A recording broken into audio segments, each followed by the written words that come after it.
Sexta-feira, 7 de outubro de 2016. O TCE na TV está no ar e neste momento também é transmitido simultaneamente pelas rádios web da Corte de Contas Sergipana e da Câmara de Vereadores de Aracaju.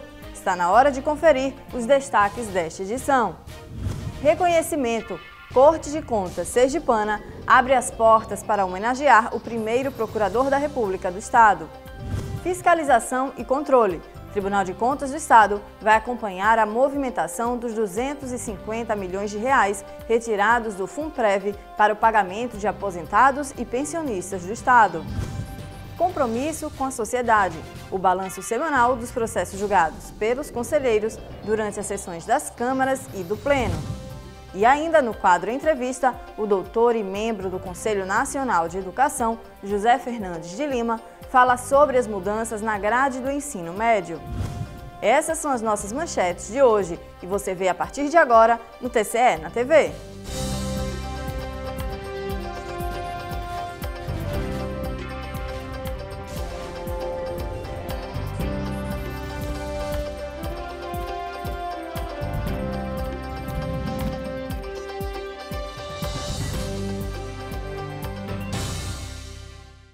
Olá! O Tribunal de Contas do Estado abriu as portas esta semana para a realização de uma justa homenagem ao primeiro Procurador da República de Sergipe, Osman Hora Fontes.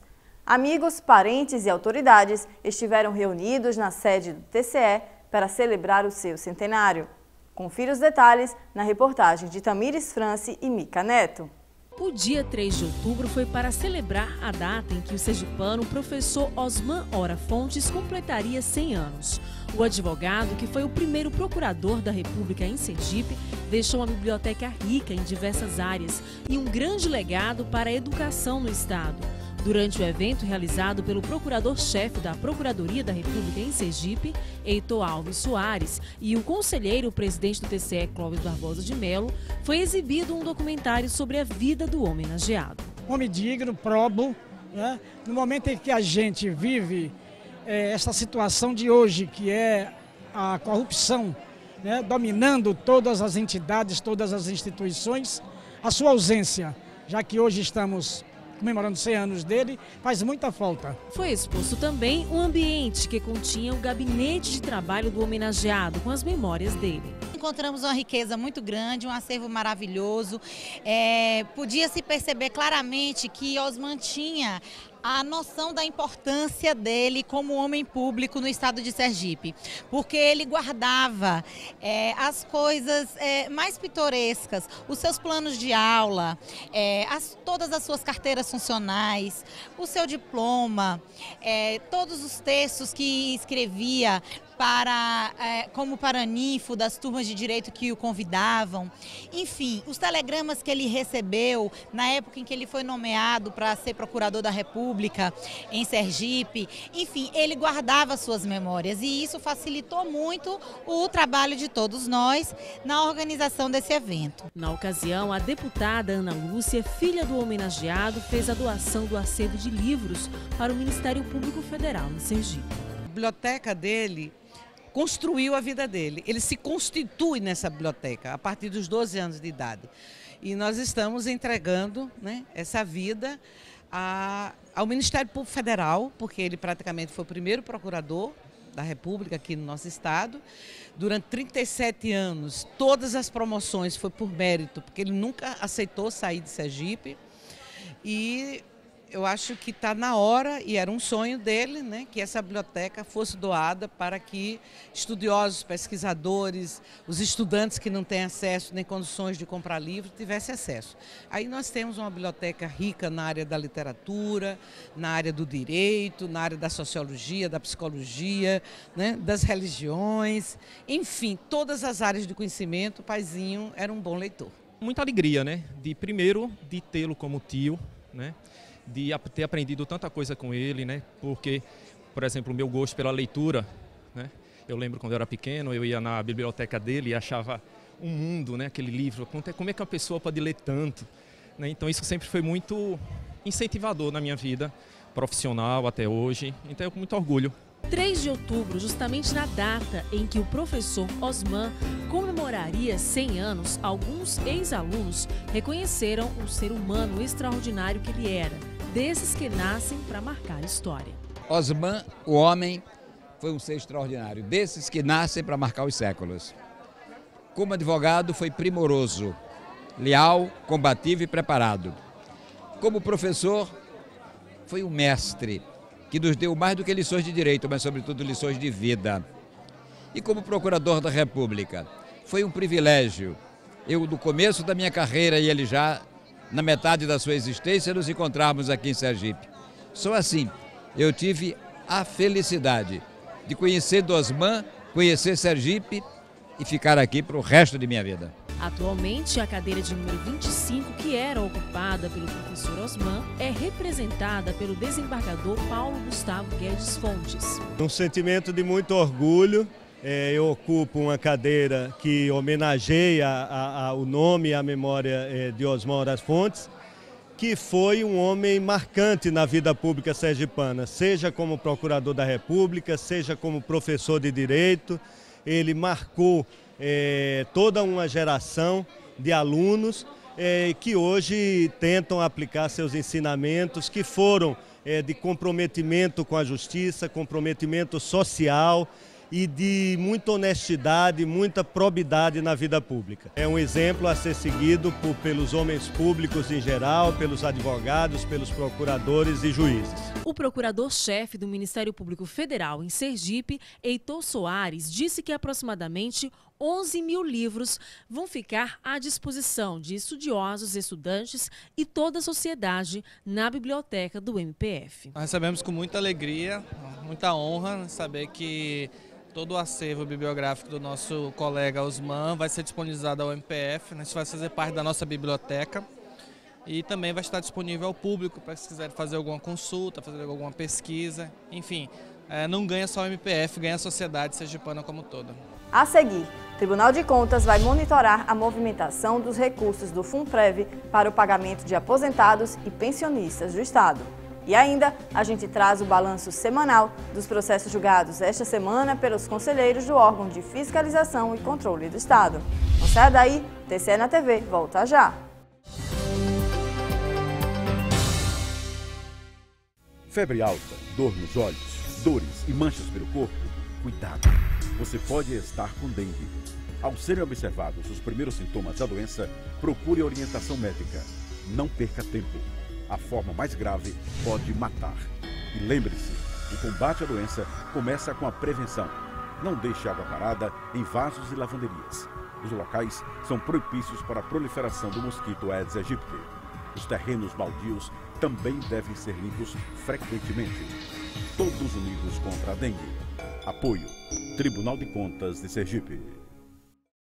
José Amado Nascimento, 100 anos. Nasceu em Aracaju em 1º de agosto de 1916 e não conheceu o pai.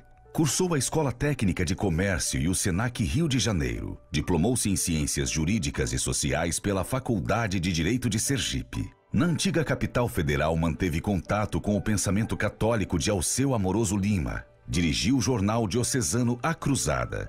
Foi professor da Escola Técnica de Comércio e do Senac.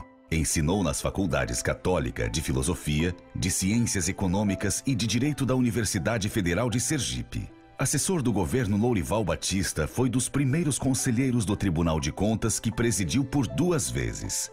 Pai de 5 filhos do casamento com Maria José, ícone da contabilidade, José Amado Nascimento é imortal da Academia Sergipana de Letras. Homenagem do Tribunal de Contas de Sergipe.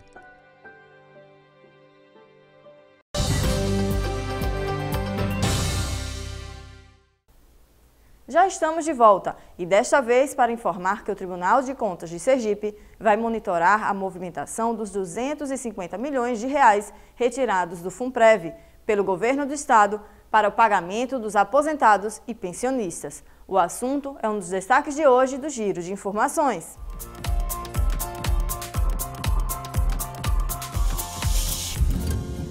O novo diretor-presidente do Sergipe Previdência, José Roberto de Lima, esteve no gabinete do conselheiro-presidente do Tribunal de Contas do Estado, Clóvis Barbosa de Melo, esta semana, com o propósito de expor os motivos que levaram o governo do Estado a enviar projeto de lei já aprovado à Assembleia Legislativa que permite a retirada de até 250 milhões do Funprev para garantir o pagamento de beneficiários da Previdência vinculados ao Finanprev. Foi explicado à presidência da Corte de Contas que a recomposição do fundo será feita mensalmente com créditos provenientes de refinanciamentos feitos com a Secretaria da Fazenda. Duas importantes obras literárias do ex-conselheiro Manuel Cabral Machado serão reeditadas pelo Tribunal de Contas do Estado de Sergipe e pelo Governo do Estado, por meio da Empresa Pública de Serviços Gráficos de Sergipe, a Segrase, e sairão com o selo da editora Diário Oficial do Estado de Sergipe, a Edise. Foi assinado um termo de cooperação técnica pelo presidente da Casa, o conselheiro Clóvis Barbosa, e pelo presidente da Segrase, Márcio Farias Barreto. O Tribunal de Contas do Estado enviou um ofício esta semana aos prefeitos, vice-prefeitos e presidentes de câmaras, determinando que demonstrem no prazo de 15 dias uma série de dados relacionados às finanças públicas locais. O ofício atende a uma propositura da conselheira Suzana Azevedo, proposta em sessão plenária e aprovada pelo colegiado. O ofício solicita informações sobre equilíbrio fiscal, restos a pagar para a gestão que irá assumir, entre outras exigências. Encerrada a campanha Doe Brinquedo, Doe Alegria, realizada pela ONG Anjos de Resgate em parceria com o TCE, foram arrecadados 350 brinquedos que serão destinados aos pacientes da pediatria e oncologia pediátrica do Hospital de Urgência de Sergipe, para que possam aproveitar o Dia das Crianças. E chegou a hora do TCE na TV fazer a prestação de contas dos processos julgados esta semana pelos conselheiros da Corte durante as sessões das câmaras e do Pleno. Acompanhe! Nesta semana foram julgados 20 processos na sessão da primeira Câmara, dentre aposentadorias, atos de admissão de pessoal, reclamações trabalhistas, transferências para reserva remunerada, reforma por invalidez e pensão previdenciária. Na segunda Câmara, foram 87 processos julgados. Na pauta, relatórios de inspeção, autos de infração, aposentadorias, pensões previdenciárias, transferências para reserva remunerada e contrato de obras e serviços. No Pleno, 12 processos e 2 protocolos foram julgados pelo colegiado. Contas anuais, recursos, relatório de inspeção e denúncias foram os assuntos tratados. Após sessão plenária desta semana, o presidente do TCE, Clóvis Barbosa, explicou à imprensa o que demonstra a nota técnica emitida pelo Ministério Público esta semana sobre a atitude do Estado ao ter aprovado um projeto de lei na Assembleia Legislativa que autoriza a retirada de até 250 milhões do Funprev para garantir o pagamento de beneficiários da Previdência vinculados ao Finanprev. Um fato que ninguém fez no Brasil, da forma como está sendo feito pelo Estado de Sergipe. O que eu soube ontem é que o atual presidente, diretor-presidente da Sergipe Previdência iria responder, iria se defender, né, daquele documento enviado pelo Ministério Público, que eles chamam de nota técnica, que ele iria se defender, que iria apresentar as suas justificativas perante o órgão da Previdência Social. Em instantes, no quadro Entrevista, o destaque é a mudança da grade curricular do ensino médio. O repórter Messias Carvalho conversa sobre o assunto com o doutor e membro do Conselho Nacional de Educação, José Fernandes de Lima. Não saia daí, a gente vai a um rápido intervalo e volta já.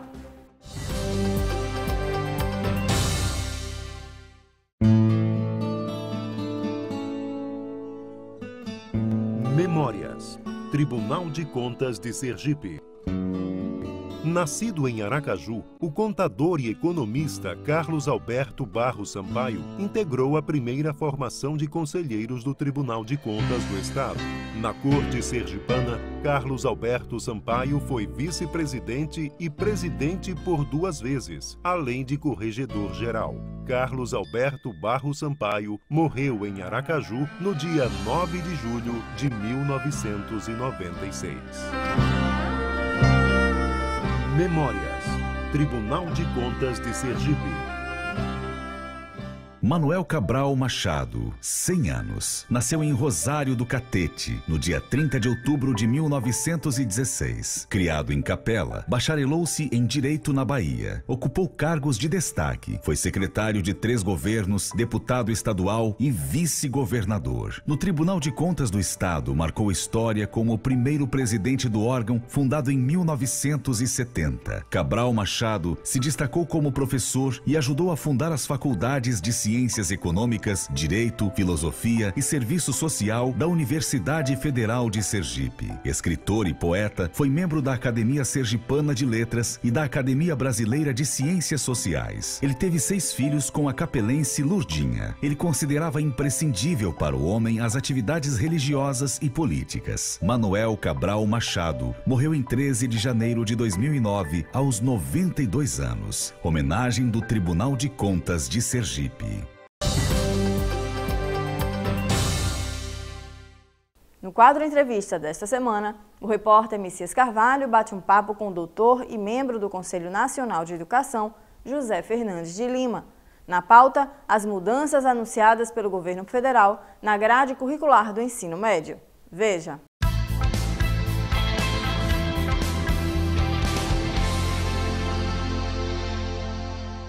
Já está valendo, e é regra, é medida provisória, é lei, as mudanças no currículo escolar. Aqui no programa, o doutor, professor José Fernandes de Lima, já foi presidente do Conselho Nacional de Educação, conhece muito do tema e está vendo aí essa realidade. Obrigado por sua vinda ao programa. Doutor José Fernandes de Lima, o que significa essa mudança? Lhe assustou ou é o remédio amargo mais necessário? Bom, Messias, em primeiro lugar, esse tema ele não é novo, tá certo? Ele vem sendo debatido há uns 3 anos, mais ou menos, já, no próprio Conselho e no Congresso Nacional.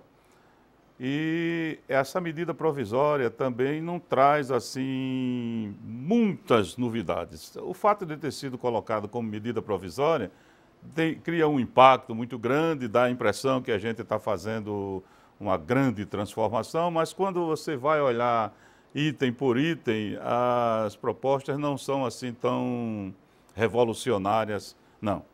Eu diria que é o seguinte, olha, a legislação nossa vem ao longo do tempo ampliando os direitos dos estudantes, vem dizendo que novas disciplinas precisam ser ensinadas, a Câmara dos Deputados e o Senado, de vez em quando, descobre que algum assunto precisa ser tratado na escola, transforma isso em lei. Eu dou um exemplo. Eles querem que nós tratemos nas escolas de empreendedorismo. Outra hora vem alguém que diz o seguinte, nós precisamos tratar de educação financeira, educação de trânsito. Cada vez que isso vai acontecendo, eles vão transformando numa nova disciplina, numa legislação, etc. E isso significa que as secretarias de educação vão ficando pressionadas porque tem que oferecer aquelas disciplinas. Nos últimos anos, a situação financeira dos estados não tem andado tão boa e os secretários estão tendo dificuldade de realmente oferecer aí essas disciplinas. Tendo dificuldade de oferecer as disciplinas, eles propuseram fazer com que algumas dessas disciplinas que hoje são obrigatórias deixem de ser obrigatórias. E com isso encaminharam um projeto para a Câmara dos Deputados. O deputado Reginaldo trabalhou nesse projeto há algum tempo, mas não houve consenso lá na Câmara e esse projeto está lá há algum tempo ainda sendo debatido. E aí agora, chegando esse governo novo, eles apresentaram e o governo comprou a briga de transformar numa medida provisória. O que é que traz realmente essa medida? Ela fala de algumas coisas. Primeiro, mexe no artigo 24 da LDB, dizendo que vai aumentar a carga horária de 800 horas por ano para 1.400 horas por ano do ensino médio. O que significa que vamos passar a escola de 4 horas por dia para 7 horas por dia. Não há ninguém que seja contra essa ideia, em princípio, porque quanto mais tempo nós colocarmos os alunos na escola, melhor, maior chance da gente estar tomando conta, estar protegendo, assim por diante. O problema é que o texto da medida provisória diz simplesmente o seguinte: nós vamos aumentar progressivamente de 800 horas para 1.400 horas, mas não diz como vai aumentar, não diz de onde vem o dinheiro, tá certo? Ou seja, ela não, esse artigo que mexe do artigo 24 da LDB, na realidade não está trazendo nada de novo, porque todas essas coisas já estavam previstas e, na realidade, estão sendo implementadas. Mas não diz quem vai pagar a conta. Não diz quem vai pagar a conta e nem assume o compromisso. Elimina também algumas disciplinas importantes. Sim. Sai educação física, sai sociologia. E aí, essa é no artigo, quando mexe no artigo 26, aí algumas disciplinas que apareciam lá como sendo obrigatórias, desaparecem do rol das obrigatórias. Aí as pessoas ficam preocupadas porque aí você, se não sendo obrigatória, você pode não oferecer artes, pode não oferecer educação física, pode não oferecer a sociologia e a filosofia, e isso realmente é um empobrecimento do currículo, tá certo? Porque essas disciplinas são importantes para a vida das pessoas. O senhor é contra, então, a medida provisória? Eu acho que essas mudanças. Qual seria a proposta? Eu acho que essas mudanças não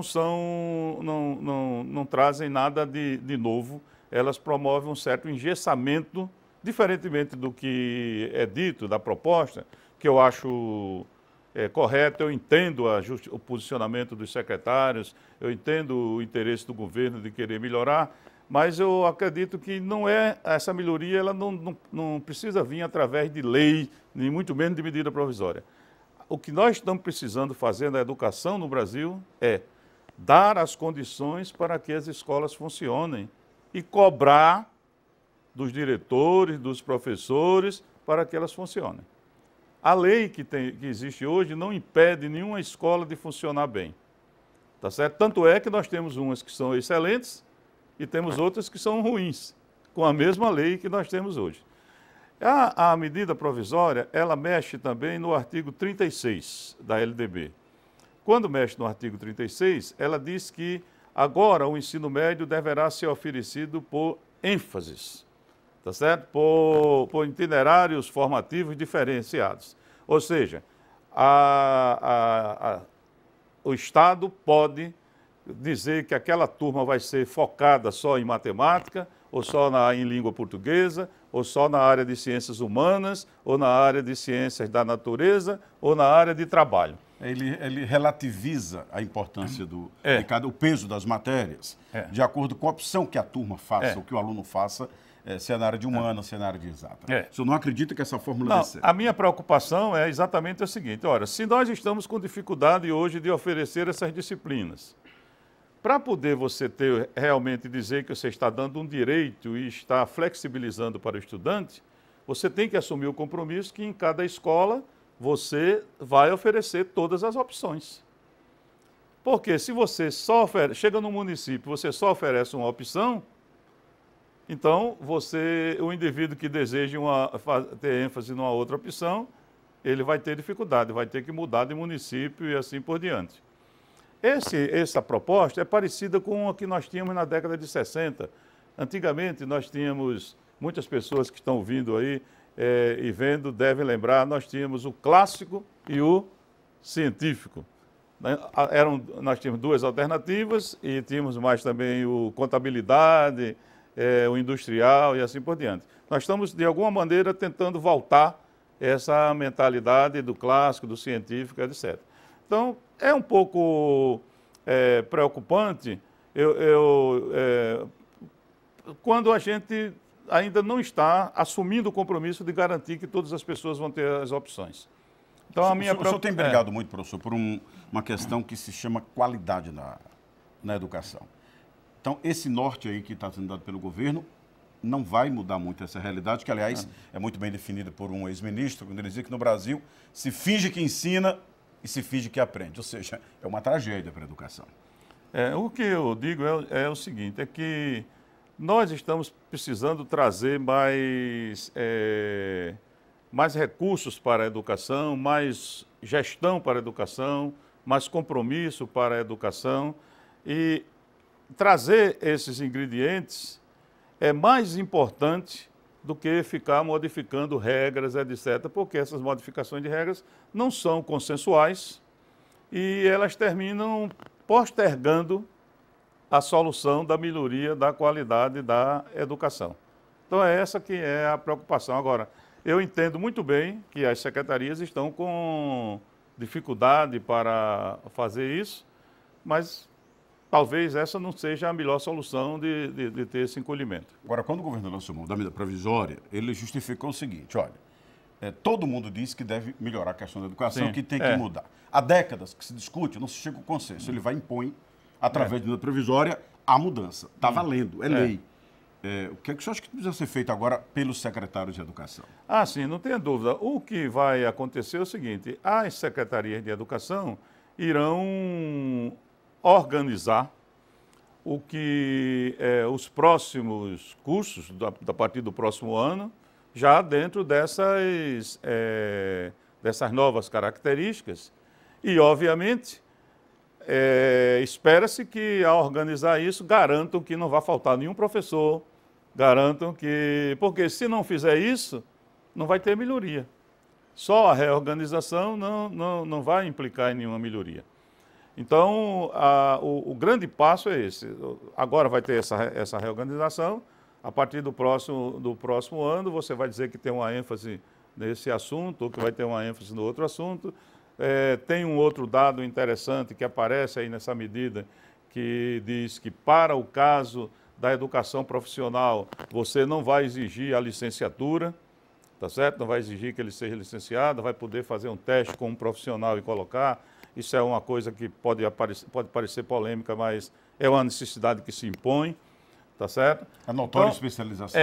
A notória especialização. Isso também é uma coisa que na década de 60 nós tínhamos também, tá certo?